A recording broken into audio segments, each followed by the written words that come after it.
Kahvenin içinde.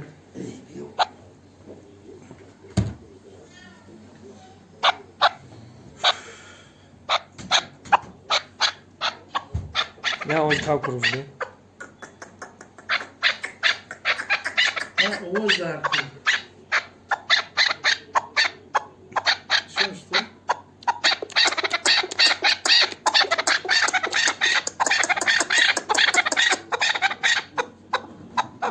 İşte Ne tıkıyor?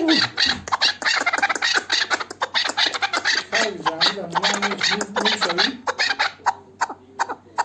iyi bir sarmıcı. Ne? Rahat.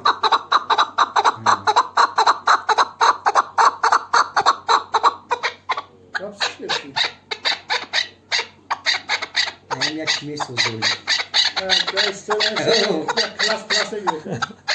Çok olmaz. Hem kahvesini yapınca sadılar kop. Ha? Hem kahvence sadılar kop. Tamam ya o dömerim ama Dubai, Tursiya.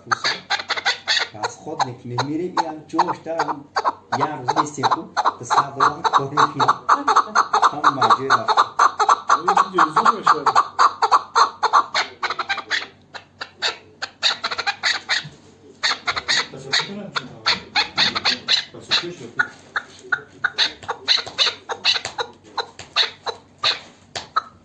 Sarı küçük sanırım, sarı küçük.